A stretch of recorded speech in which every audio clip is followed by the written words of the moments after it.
Pronto? Bom, pessoal, boa tarde. Então, vamos continuar nossos trabalhos aqui com a disciplina de tópicos avançados em sustentabilidade. Hoje, contando com a presença do professor Marcos, que é daqui da casa, né? Professor da área de Química Inorgânica, titular da área de Química Inorgânica, Departamento de Química, está aqui na Unifesp Diadema desde o início. Estamos juntos desde 2006. Turma 00. Turma 00. Isso. Fomos os primeiros a assentar os tijolos no Eldorado. Né? E ele, então, concordou e aceitou o convite de fazer uma apresentação para a gente, para a disciplina. Obrigado, Marcos, pela disponibilidade. E ainda porque teve um acerto de agenda que ele conseguiu quebrar a nossa agenda, porque o palestrante do dia de hoje, que tinha sido originalmente marcado, não veio. Ele me avisou a semana passada que não viria. Então o Marcos conseguiu antecipar aí para a gente conseguir dar o seminário hoje. E, enfim, palavra com você, Marcos. Mais uma vez agradeço a sua disponibilidade. E aproveitem a oportunidade, gente. Faça um monte de... Obrigado, Mauro. Obrigado, Leonardo, pelo convite aí de participar dessa disciplina, né? Bom, como o Mauro já adiantou, né, a proposta do que eu ia apresentar era ligeiramente diferente do que eu vou falar hoje, né? Mas em razão aí da pressa que se tinha, né, de substituir aí o palestrante, eu fiz aí uma pequena adaptação do que eu ia apresentar mais para frente. Contextualizando um pouco, né, do que eu vou falar, esse é um trabalho que a gente está desenvolvendo, eu e o Mauro, né, de tentar ver, né, o que são as pesquisas de química voltada para a sustentabilidade, né, qual que é o panorama dessas pesquisas, quais são os temas emergentes, temas futuros, tanto do ponto de vista de pesquisa científica quanto do ponto de vista tecnológico.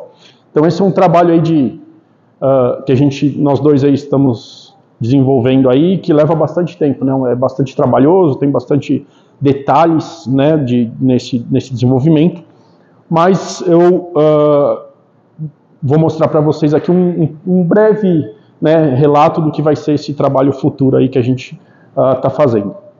Bom, o tema, né, que eu sugeri é esse aqui, de um panorama bibliométrico das pesquisas globais e um pouco das brasileiras em química para sustentabilidade. Bom, relembrando, né, um pouquinho da história da sustentabilidade. Esse conceito de desenvolvimento sustentável já vem sendo debatido, discutido há um bom tempo, tá? Mas a primeira aparição dele, né, foi na primeira conferência da ONU em 1972 na Suécia. Todos vocês já viram, né, a definição lá de conceito de desenvolvimento sustentável, né, mas esse conceito só foi definido tempos depois, né, nesse relatório Nosso Futuro Comum, que é conhecido aí como relatório Brundtland, né? Quem quiser ver, esse relatório está disponível aqui nesse link. E nesse relatório aí de 1987, esse conceito de desenvolvimento sustentável, né, que muitos de vocês já devem ter visto, né, o uso sustentável dos recursos naturais deve suprir as necessidades da geração presente sem afetar as possibilidades ou a possibilidade das gerações futuras de suprirem as suas. Então esse é o fundamento do conceito de sustentabilidade. E se a gente pensar, né, no que está envolvido nisso, a gente vê que a química é uma ciência central para esse desenvolvimento sustentável, né?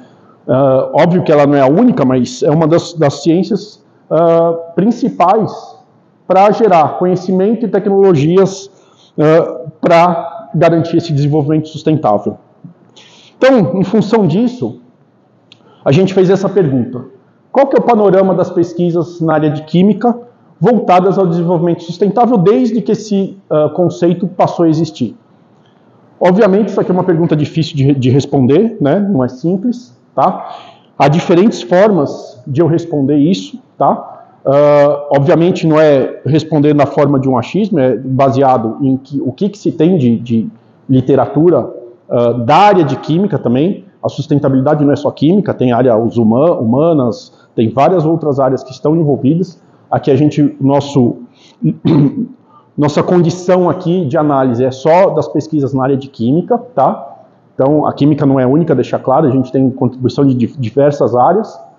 E aí, para responder nessa pergunta, né, a gente pode usar diferentes métodos, diferentes ferramentas, com diferentes níveis de complexidade e sofisticação de análise. Bom, a minha ideia hoje é trazer uma dessas ferramentas, tá? Uma ferramenta que se chama de bibliometria. Vou falar um pouco do que é a bibliometria e vou mostrar como a gente aplica esse método, né, na elucidação de alguma das respostas a essa questão aí que eu coloquei. Bom, bibliometria é uma análise, né, feita num conjunto de dados bibliográficos. Então, você precisa de um conjunto de artigos, você precisa de uma fonte desses dados, e uma fonte, obviamente, confiável, tá? E essa análise é feita dentro de um contexto científico, biblioteconômico ou da ciência de informação. Então, essa análise de bibliometria surgiu muito da ciência da informação, né? O pessoal os bibliotecários, eles são muito treinados nessa análise, e ela vem, aos poucos, né, integrando agora os métodos que as ciências exatas e os químicos estão utilizando, tá? E ela é toda baseada na aplicação de métodos estatísticos combinados a algoritmos de processamento de linguagem natural. Não vou entrar em detalhes matemáticos dos métodos estatísticos, nem desses algoritmos, mas basicamente ele extrai informações, termos e dados de um conjunto de referências que você baixa do Web of Science, de alguma base de dados, tá? Isso fica bastante poderoso quando a gente associa a bibliometria com a cienciometria, tá? Que é a análise de métricas e indicadores científicos, né, por métodos estatísticos. E aí a gente tem outros tipos de ferramenta, né, onde você analisa uma série de indicadores, uma série de dados relacionados à ciência, não só à produção de conteúdo e de texto, tá? Então, isso aqui esse conjunto, né, é uma ferramenta bastante poderosa para você tratar a pesquisa de uma maneira mais objetiva, você fazer planejamentos, você conseguir estrategicamente pensar tanto a pesquisa individual, né, de um docente, quanto a pesquisa de um programa de pós-graduação, como de diferentes esferas. A gente pode ir crescendo isso em diferentes esferas. Então, essa é uma ferramenta poderosa, né, para esse tipo de análise. Então, essa bibliometria, o interessante dela é que ela é bastante visual. Então, a gente constrói mapas, né, que são redes de relacionamento de informações extraídas de um conjunto de publicações científicas, tá? E para que isso serve? Então, aqueles, né, alunos que fazem TCC, é uma forma que fazem TCC voltado à revisão bibliográfica, tá? É uma forma bastante interessante de você estruturar sua revisão bibliográfica, não só naquela descrição que não é uma revisão bibliográfica, né, que você fala, né, o artigo tal fez tal coisa, o artigo tal fez tal coisa, né, sem contextualizar, sem nenhuma outra abordagem. Então, essa bibliometria, ela serve muito para você contextualizar, para você ter uma análise mais fundamentada numa revisão bibliográfica. Como eu disse, né, identificar, organizar linhas de pesquisa, ver a evolução e ver para onde essa linha está indo, quais os possíveis temas emergentes que estão surgindo.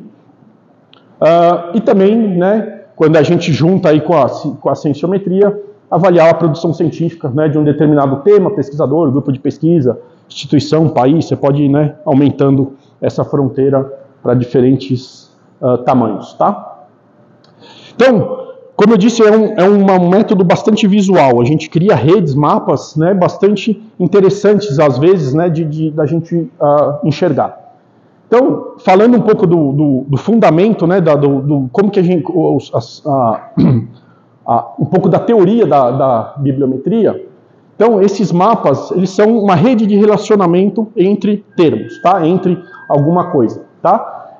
Então, é uma rede formada por nós, tá? Então, a gente chama a gente vai ver uns mapas com umas bolinhas, que as bolinhas a gente chama de nó, tem diferentes terminologias, mas geralmente é chamado de nó, que podem ser, né? Cada bolinha dessa pode representar uma publicação, pesquisador, revista, instituição, país, termo, tá? O tamanho da bolinha representa a quantidade dessas coisas, sei lá, quantidade de publicações, né, a quantidade de país, né, ela tem um valor, né, o tamanho dessa bolinha tem um valor quantitativo, tá, de algum termo, objeto de interesse, tá? E ela também tem diferentes cores, e essa cor, a gente pode usar essa cor para representar outros critérios de classificação junto, né, que a gente coloca junto desse mapa, tá? E essas bolinhas, elas são conectadas por o que se chama, por uma conexão, né, que chamam de link, que qualifica o tipo de relação existente entre esses dois nós, tá? Quais que são esses tipos de relação que a gente pode ter? Acoplamento bibliográfico entre publicações, coautoria de pesquisadores, co-ocorrência de termos. Eu vou falar um pouquinho de cada um dessas o que quer dizer, tá? Então, uma rede bibliométrica, quando a gente monta esse mapa, ele tem um tipo de nó e só um tipo de conexão entre esses nós. Eu não posso misturar conexões diferentes entre nós, tá? Entre esses objetos de interesse. Então, sempre é um tipo de conexão que esses objetos de interesse vão ter, tá? E aí, essas linhas, né, essas conexões também têm informações. Na hora que a gente olha o tamanho dessa linha, a distância entre dois nós, tudo isso tem traz consigo uma informação, tá? Então, por exemplo, quanto mais próximo esses nós estão um do outro, isso pode indicar um acoplamento teórico, né? Uma mesma base teórica ou a mesma grupo de pesquisa, né? Conexões comuns, tá? E o tipo a espessura, por exemplo, a intensidade, né, dessa linha, ela pode indicar o número de publicações comuns, né, produzidas entre dois autores, números de referências citadas entre duas publicações. Então, você tem vários tipos de qualificações, né, que essas linhas aqui trazem consigo, tá? Então, a gente vai ver alguns exemplos aqui que eu vou mostrar, né, como que a gente monta esse mapa. E aí, os tipos de análise que a gente faz, tá? Então, basicamente, a gente faz análise de coautoria, co-ocorrência, de citação, de acoplamento bibliográfico e de co-citação, tá? Então, eu vou mostrar para vocês passo a passo como a gente faz isso, mas a gente sempre começa de um conjunto de artigos que eu baixei do Web of Science, ou do Scopus, ou do Google Scholar, né? Tem várias fontes do dado que eu vou usar nessa bibliometria, tá? Então, vamos dar como exemplo o Web of Science. Então, eu baixei lá 3 artigos do Web of Science. Aqui eu estou dando um exemplo pequeno, mas o que é legal da bibliometria também é que ela permite você trabalhar com um volume de dados bastante grande. Você não precisa ter poucos, né? Quando você vai fazer um projeto de TCC, um projeto de mestrado, você lê lá meia dúzia de referências. Aqui a gente está falando de trabalhar com dezenas, às vezes, né, de 10 mil, 20 mil, 100 mil. Né? Tem casos aí que mostram até quase 1 milhão de dados, né, trabalhados nessa bibliometria, tá? Então é uma ferramenta poderosa. Então você vai lá você tem lá o seu assunto, o assunto aqui da análise que eu vou mostrar para vocês é química voltada para a sustentabilidade. Vou lá no Web of Science e acho 3 artigos, tá? Então aqui eu tenho os artigos que eu selecionei. Junto desses artigos tem os artigos que eles citaram, tá? Então tem as citações, os artigos que foram citados pelos artigos que eu selecionei da base de dados. E aí, a gente tem que as análises de coautoria, co-ocorrência, citação e acoplamento bibliográfico, elas são feitas nessa base de dados aqui, dos artigos que você baixou da sua base de dados, tá? Já a co-citação, ela é feita nos artigos que foram citados pelos artigos da sua base de dados, tá? Então, isso tem que ficar muito importante o tipo de análise que você vai fazer, porque se você for usar análise de co-citação, você precisa baixar os dados com os artigos que são citados pelos artigos selecionados, tá? Então, isso aqui permite uma série de análises bastante interessantes, né? Alguma delas aí eu vou mostrar para vocês, tá? Então, o que é uma análise de coautoria? Nessa análise de coautoria, cada uma daquelas bolinhas vai representar ou um autor, ou uma organização, ou um país, tá? Então a gente fala, organização a gente pode traduzir como instituição também. Então a gente faz coautoria entre pessoas, entre instituições e entre países, tá?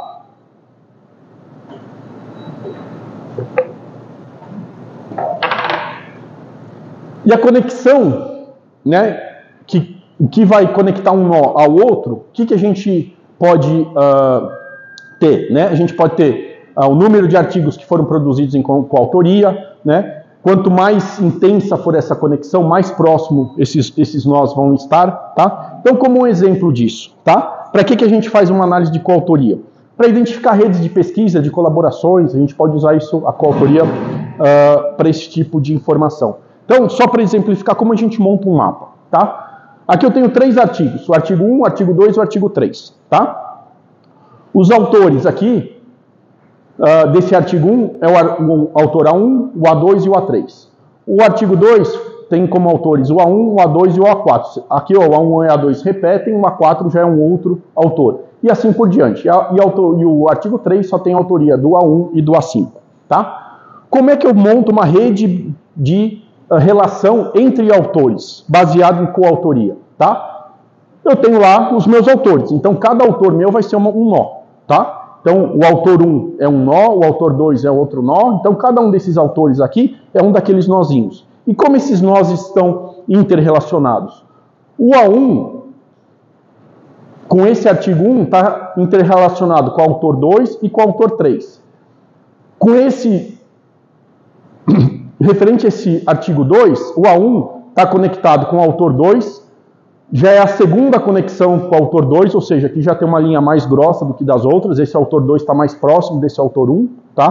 Por causa dessa, ele já tem essa conexão mais forte, tá? E vai ter uma linha com o autor 4. E referente ao artigo 3, esse autor 1 vai ter uma conexão com o autor 5.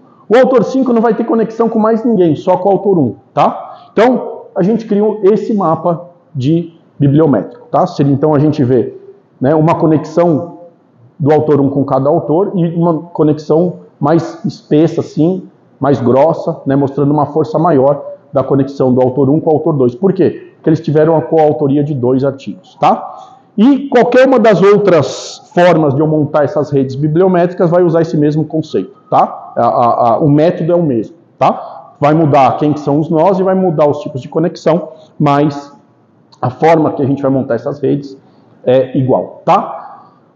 Então, uma análise de concorrência. O que é uma análise de concorrência? Cada nó vai representar um termo ou uma palavra-chave.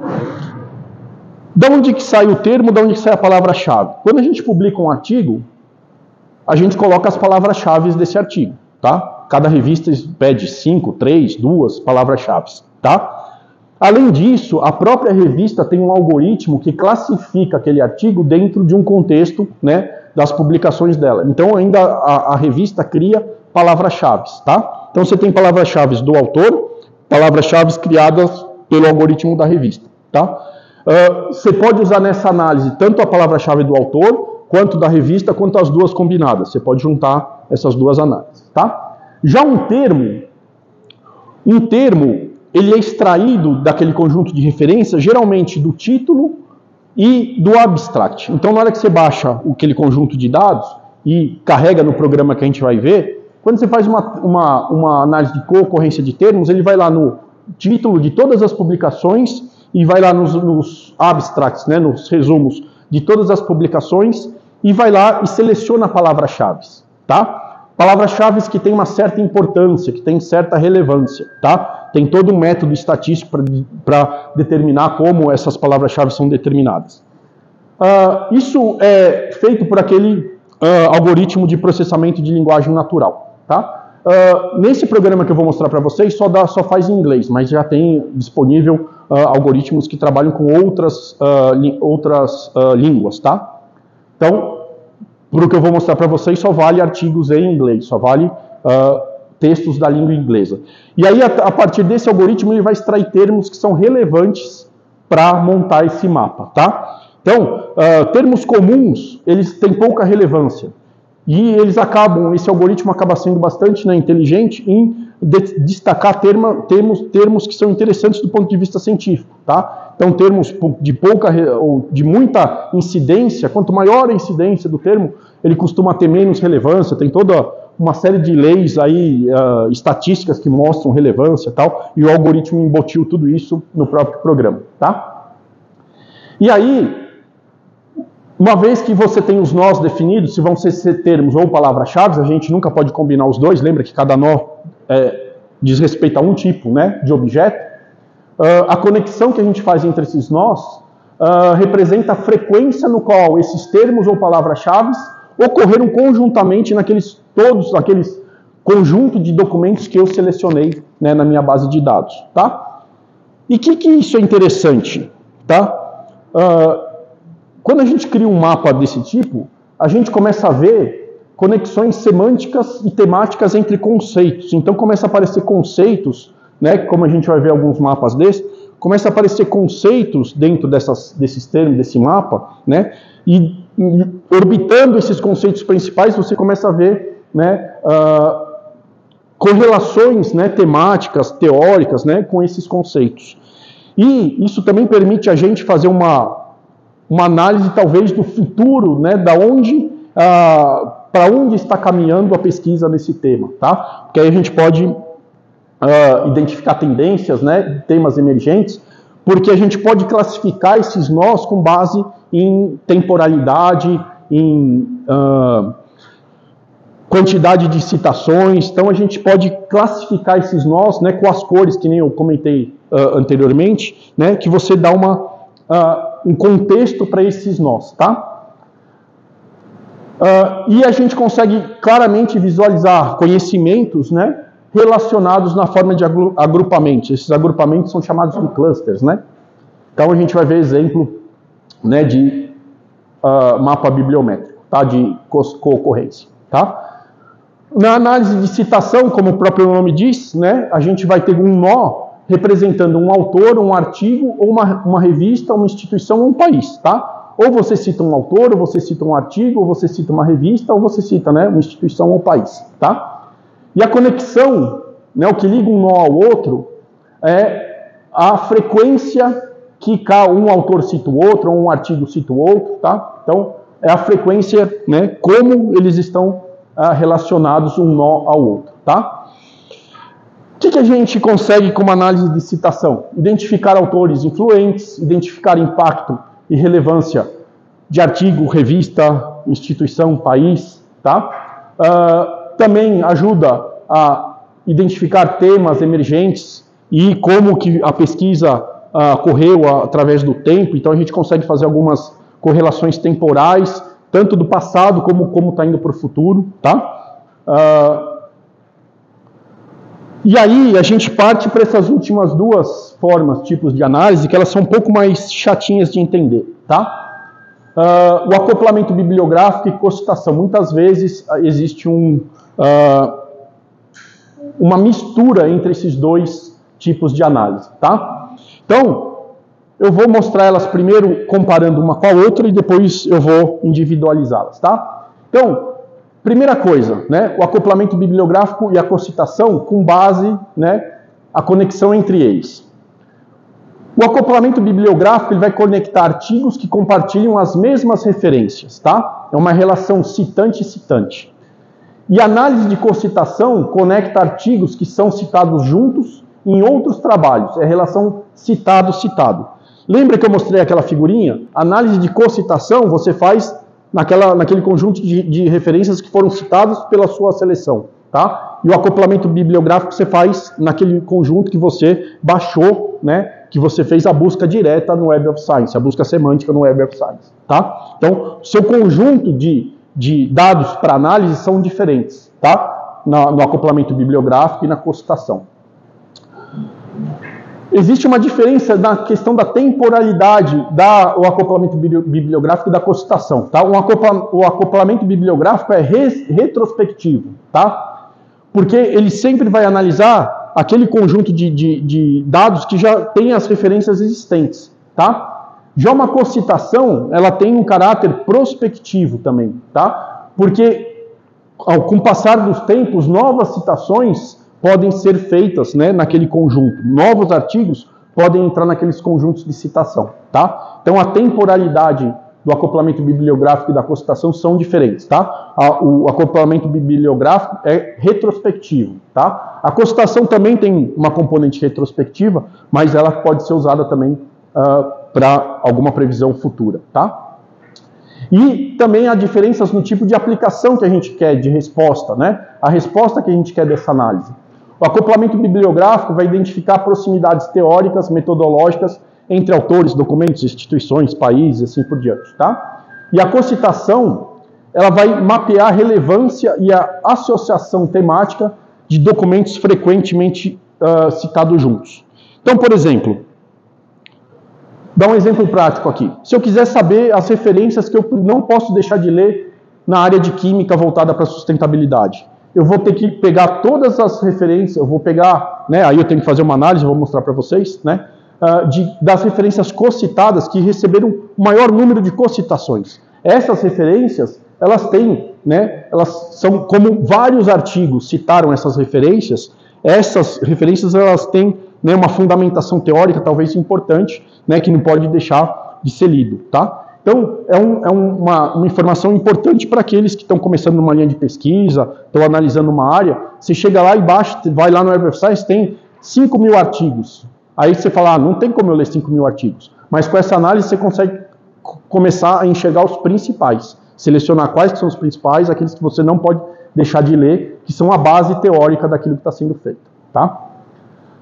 Então, o acoplamento bibliográfico, cada nó vai representar um autor, um artigo, uma revista, instituição ou país, e a conexão entre esses nós vai representar o número de referências em comum que eles compartilham entre si. Tá? Então, esse é o acoplamento bibliográfico. E para que serve isso? Né? Indicar a existência de alinhamento intelectual, similaridade temática, teórica e metodológica, identifica redes de conhecimento, estabelece conexões históricas, né, como tem aquela questão, né, dela ser retrospectiva, a gente consegue ver a evolução, né, da linha de pesquisa, né, desde a origem, e ver como ela foi se desdobrando com o tempo. Já a cocitação, cada nó também vai representar um artigo, né, ou um autor, e a conexão entre eles vai ser a frequência que esses dois artigos foram citados conjuntamente, tá? E aí a gente consegue identificar conexões teóricas, proximidade conceitual, intelectual, analisa impacto acadêmico, identifica novas áreas de pesquisa, tá? Então é isso aqui, ó. Resumindo, os artigos 1 e 4 citam as referências 2 e 3, tá? Os artigos 1 e 4 estão acoplados bibliograficamente, tá? Já os artigos 2 e 3 são artigos que foram cocitados, tá? Então, esses dois artigos serviram, né, de base para as pesquisas que foram desenvolvidas aqui. E essas pesquisas 1 e 4, elas têm uma proximidade teórica por ter citado a mesma base de dados, tá? Então, o resumo, né, visual do acoplamento bibliográfico da cocitação é mostrado aqui, tá? 1 e 4 são aqueles artigos que são acoplados bibliograficamente, e os 2 e 3 são aqueles cocitados, tá? Então vamos aplicar isso na prática. Como é que a gente faz? Então a gente, primeira coisa, buscar as publicações que vão servir para a nossa análise, tá? Onde a gente vai buscar? Web of Science, Scopus, Dimensions, bases de dados, né, de artigos científicos, tá? Web of Science e Scopus acabam sendo as melhores por causa, né, da quantidade de artigos, do histórico que elas têm, né, de banco de dados, né, e Dimensions, por exemplo, ele trabalha muito com artigos abertos, de acesso aberto, então o Web of Science e o Scopus traz os dois, né, o Dimensions privilegia, né, artigos de acesso aberto, tá? E esses artigos que você vai buscar, aqui eu vou usar como exemplo o Web of Science, tá? Eles têm que satisfazer um critério, né, de seleção, tá? Uma vez que você achou os artigos, você tem que exportar os dados desse banco de dados, né? Lembrando que a gente tem que exportar, se eu quiser fazer análise de constatação, eu tenho que exportar esses dados completos, com as referências citadas, num formato separado por tabulação, né? O formato ASCII2 separado por tabulação, para eu poder depois carregar nesse programa aqui, chamado de VozViewer. Esse programa é o responsável por análise bibliométrica que eu vou mostrar para vocês, tá? Esse é um software livre, gratuito, você baixa aqui nesse endereço, tá? Ele foi elaborado aqui pela Universidade de Leiden, né? E é muito interessante, tem muitos recursos. Demora um pouquinho para você aprender, a você entender um pouco esse teórico aqui que eu mostrei para vocês, mas tem alguns exemplos bastante interessantes no site, tem bastante informação, né? E tem bastante material no YouTube, tá? Já começou a ter vários artigos sem citar, publicados com esse programa, então não é tão difícil aprender a mexer, tá? Bom, então vamos lá. Para eu responder aquela pergunta que eu fiz lá nos primeiros slides, tá? Como é que eu fiz a busca pelos artigos no Web of Science, tá? Primeira coisa, eu restringi a busca usando os termos, né? Sustainability, sustainable, green chemistry, green system, synthesis or green production, tá? No título, tá?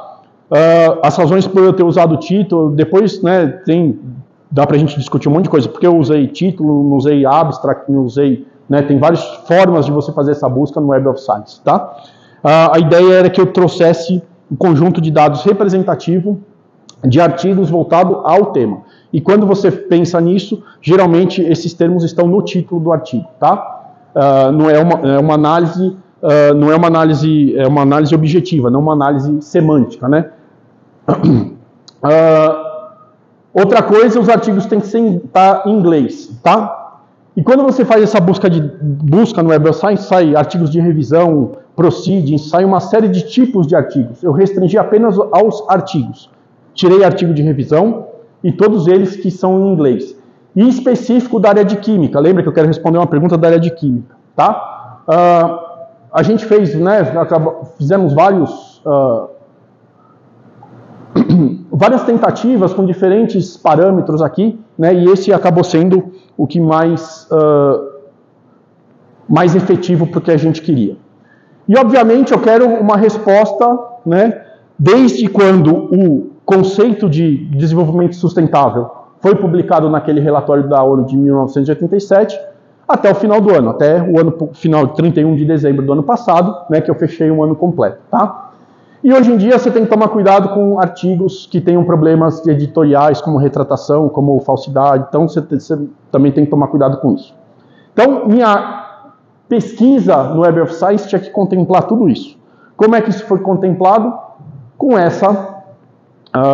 Com esse string, né, de busca, tá? Usando aquela busca avançada do Web of Science. Então, eu procurei no título esses tópicos aqui, esses temas, né?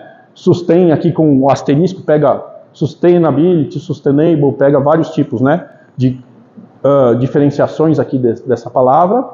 Só que eu não queria palavras que tenham relacionada com sustaining, porque isso aqui tem muito a ver com liberação de fármaco, filmes autossuportados, e não necessariamente com o conceito de sustentabilidade, tá? Então, esses termos aqui foram removidos da busca, tá?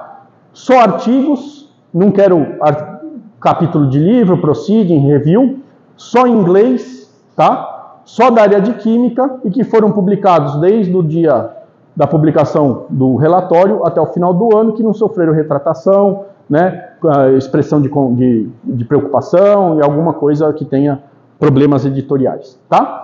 Isso aqui resultou em um arquivo com 17 mil artigos, né? 16.819, tá? Sendo desses artigos aqui, só 34% em acesso aberto, tá? Então, se você usar uma base de dados que não fechada, né? Você vai ter um resultado, talvez, 34% desse total aqui, tá? E aí, aqui sai um dado, tá? Então, esse dado aqui sai do próprio Web of Science. Eu só peguei os números e transformei isso num gráfico, né, no Origin, no Excel.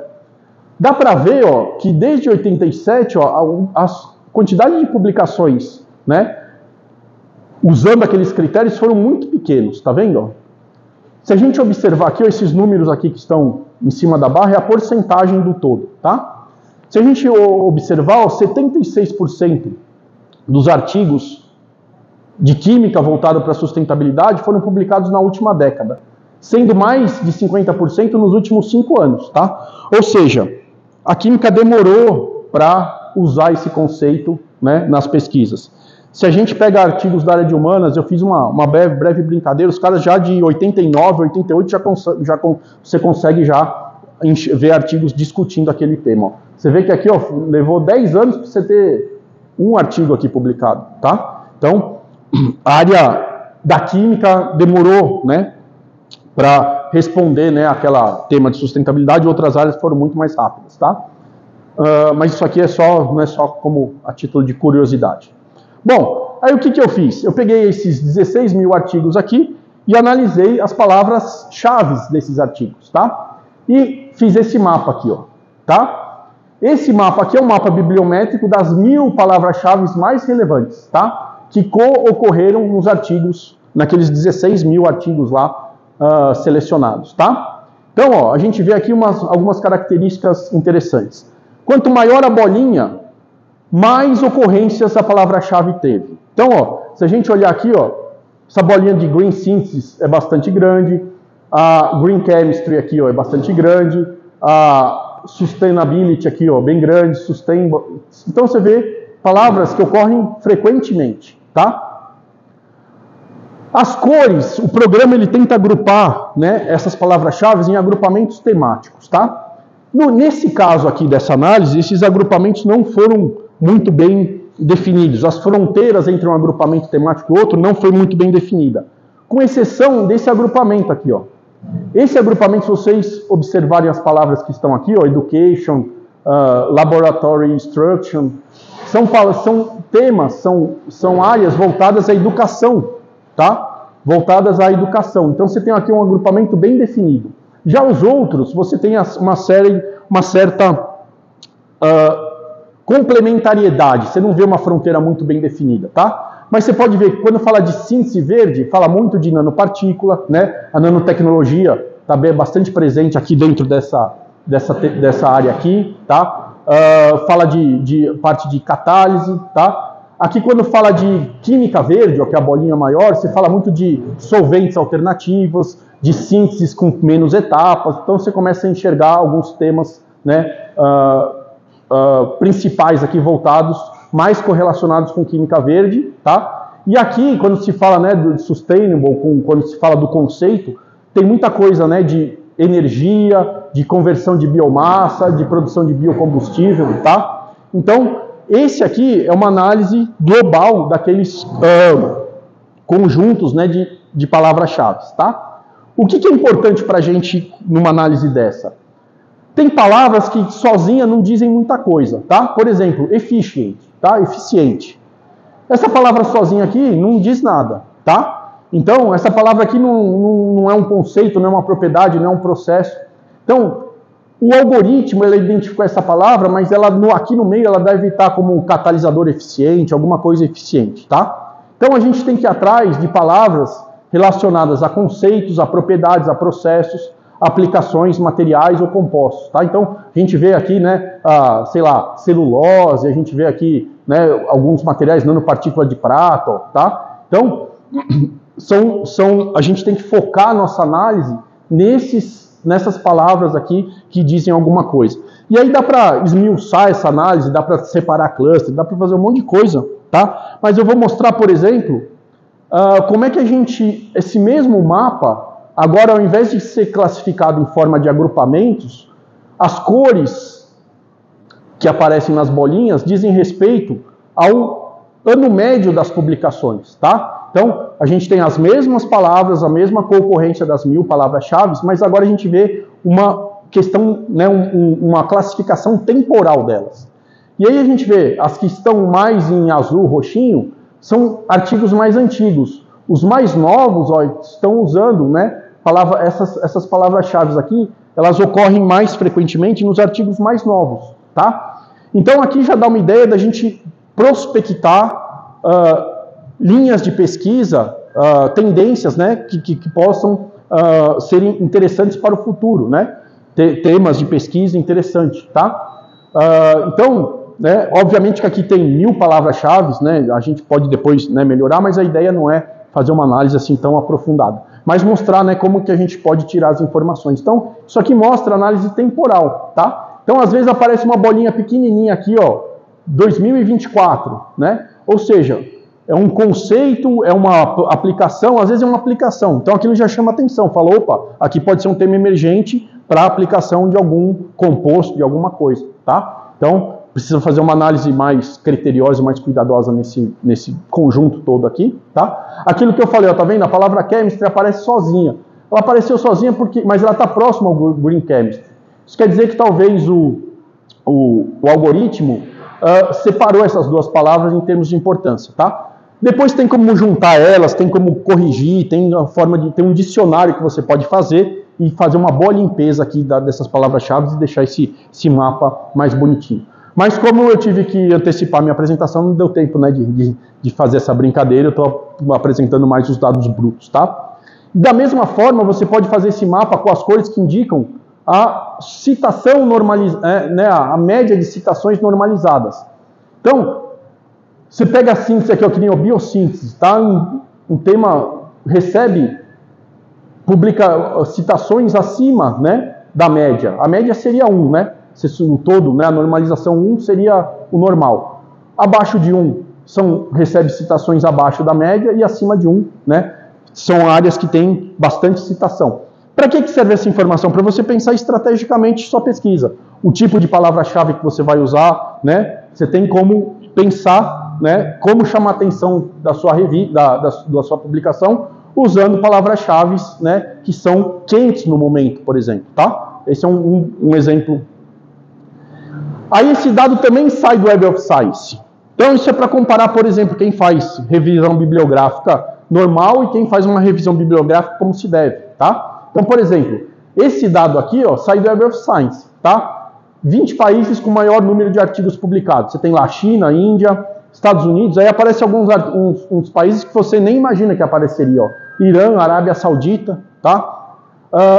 O Brasil está aqui, ó, 14º nas publicações, tá? Então, se você faz uma análise bibliográfica convencional, você vai lá e põe esse gráfico aqui, ó, tá? Mas com uma análise bibliométrica, você consegue fazer esse gráfico aqui, ó, tá? O que mostra esse gráfico? Tamanho da bolinha, o número de publicações, tá? Então aqui é um mapa bibliométrico de países que publicaram em coautoria. Então mostra não só a quantidade de artigos que tem, né, naquele gráfico anterior, mas mostra a relação entre os países, tá? E aqui a bolinha, ao invés de eu agrupar por grupamentos, por cluster, eu fiz as bolinhas em função do número de publicação média, né, o número de citação normalizado, tá? Então eu sempre vou trabalhar com dados normalizados porque fica mais fácil da gente enxergar, tá? Então, por exemplo, ó, o Brasil está azulzinho, ó. As colaborações do Brasil não são tão efetivas. Ó, ela não dá visibilidade, não dá muita publicação, não dá muita citação, tá? Agora a gente vê alguns países, ó, a Austrália está aqui, ó. Então, talvez colaborar com a Austrália pode ser gerar mais impacto do que colaborar com quem está próximo aqui. Ó. O Brasil está colaborando muito com a China, tá vendo? Com essas proximidades aqui, ó, é onde o Brasil está mais colaborando, tá? Então, esse tipo de análise mostra quem são os maiores, né? Se a gente olhar esse gráfico anterior aqui, ó, China, maior bolinha aqui, ó, e Índia, a outra maior bolinha aqui, ó. Então, aquele gráfico aqui tem uma outra dimensão, tem uma outra visibilidade, tá? Obviamente, né, também dá para dar uma melhorada. Da mesma forma, eu vou lá e pego, isso aqui sai do Web of Science, são as 25 revistas com maior número de artigos publicados, tá? Só que eu estou fazendo uma análise global. Então, a revista que mais recebe artigo, 6,21% de todos aqueles 16 mil artigos publicados lá, é essa ACS Sustainable Chemistry and Engineering, tá? Você vê aqui, ó, não aparece Science, não aparece Nature, não aparece nenhuma dessas revistas, tá? Mas aí se eu olho isso aqui de uma maneira diferente, como nesse mapa aqui, ó, isso aqui é um mapa bibliométrico que mostra revistas, né? Ao todo aqui tem 91 revistas, que receberam menos 1.000 citações entre aquelas 16.000 artigos citados, tá? Então, o tamanho aqui do nó representa, né, o número de artigos que foram publicados em cada uma dessas revistas. Então vamos lá, ó, ACS Sustainable Chemistry and Engineering. Ela está aqui, ó. Essa bolinha verde aqui, ó, tá? Então, aquele mapa aquele gráfico está representado aqui no tamanho dessas bolinhas, tá? Mas naquele mapa você não tira a relação entre essas bolinhas, tá? E aí você começa a ver quais são as revistas que, teoricamente, né, que elas geram mais impacto. Uma forma da gente medir impacto é com citação. Então aqui de novo, aquele gráfico, aquela escala de citação normalizada. Se você observar, ó, a ACS lá, embora você publique lá, ela recebe citações na média, tá? Ela está verdinha. Agora você pega algumas revistas que não apareceram lá, ó, elas costumam ter um impacto muito maior, tá? Aqui, ó, a Gevan Chimie, que é uma revista, né, importante da área de química, mas que não aparece lá. Mas, ó, ela tem aqui, ó, uma relevância do T, obviamente, a relevância que eu estou falando aqui, considerando citação, tá? Então ela consegue receber 2,5 vezes mais citações do que a média. Então, você publicar um artigo aqui pode ser interessante, né? Então, se você quer trazer impacto. Então, você tem que escolher palavra-chave, escolher revistas interessantes, tá? Ó, essa International Journal of Hydrogen Energy, ó, hoje em dia ela tem um impacto bastante grande, ó, tá? Aí aqui, se você olhar, vai aparecer Science, vai aparecer Nature, tá? Então, esse gráfico tem a mesma base desse aqui, mas aqui a gente tem muito mais informações, né? Tem uma fundamentação, né, muito mais interessante do que um simples gráfico de barras desse, tá? E a base de dados foi a mesma, para fazer esse e para fazer esse, tá? Bom, eu peguei quais que são, né, nesse universo de, acho que aqui tinha mais de 10.000 revistas, se eu não me engano, mais de 10.000 títulos, né? Obviamente tem muito ali que não é relevante. Eu peguei esses mesmos conjuntos de dados e fiz um mapa de cocitação. Eu peguei os títulos de revista que receberam mais de 3.000 cocitações, tá? O que eu estou olhando agora? Eu estou agrupando essas revistas do ponto de vista teórico delas, tá? Quando eu fiz essa análise aqui, né, com essa régua aqui, né, de 3.000 cocitações, o que são essas 3.000 cocitações? Eu analisei o quê? Aqueles 16.000 artigos, eles citavam outros artigos. Eu peguei todos os artigos que tiveram mais de 3.000 citações, daqueles 16.000 que eu selecionei no Web of Science, tá? E peguei os títulos da revista. Aqui a gente vê coisas interessantes. São revistas... você vê aqui, ó, um agrupamento azul, um verde, um vermelho, e você olha aqui tem um amarelinho. Se vocês olharem, ó, todos esses amarelinhos aqui são revistas de catálise, tá? Ó, catálise são... Então, o que a gente está vendo aqui?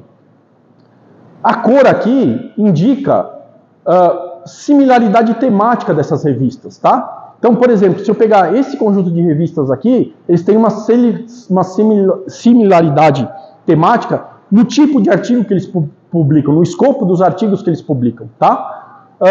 E não é só isso, essas revistas aqui, ó, que tem um monte de conexão com outros clusters, ó, Green Chemistry, Royal RSC Advances. Então, essas revistas que aparecem com um monte de conexão são revistas que têm um caráter mais interdisciplinar, tá? Ou né? Uma característica, né, que não remete só, né, a uma área temática, tá? Então, gente, se vocês olharem aqui, ou mais no extremo aqui, tem muita coisa de produção, né, de hidrogênio, né? E aqui você tem revistas mais gerais, tá? Que publicam mais coisas mais gerais, tá? Então, esse mapa mostra direitinho, ó, que são as revistas mais gerais, aqui revistas mais específicas, tá? Então, são revistas que trazem artigos fundamentais, né, para a área, né? São artigos muito citados que servem como base teórica para as pesquisas, tá? Aqui eu fiz a mesma coisa agora de citação das instituições, tá? Então, por exemplo, né, quem mais publica artigos científicos, né, dentre aqueles 16 mil lá artigos, olha aqui, ó, essa universidade aqui do Irã, ela produz uma enorme quantidade de artigos. Ó, essa Chinese, né, Academic Science, você vê bastante coisa chinesa, você não vê nenhuma brasileira aqui. Mas olha o que é interessante que chama atenção aqui, ó. Os artigos que recebem muita citação, né, acima da média, aí, acima do valor normalizado, olha aqui, ó, Glaxo, a Lilly, são empresas, tá? Ou seja, isso aqui já mostra, essas publicações aqui já devem ter relações com tecnologias que viraram processos industriais, tá? Ó, você não vê uma bolinha muito grande, que são poucas as publicações, mas você vê uma relevância gigantesca aqui, tá? Então aqui aparece um monte de universidade, né, e algumas empresas privadas aqui, que são bastante interessantes você analisar, então, o caminho que a pesquisa seguiu até chegar numa aplicação, né, tecnológica, tá? Aqui são as revistas que receberam mais de 100 cocitações, ou seja, são aquelas revistas, aqueles artigos que você não pode deixar de ler, tá? Bom, para terminar, vamos responder então qual que é o panorama brasileiro na pesquisa naquele contexto ali, tá? O que eu fiz? Eu coloquei aqui agora restrito ao Brasil, tá? A mesma string de busca, mas agora restrito ao Brasil, tá? E daqueles 16 mil, só 402 artigos são de autoria brasileira e aqui 41% deles de acesso aberto. Isso aqui já mostra uma característica do Brasil. Pode parar um pouquinho? Posso. Só um minuto.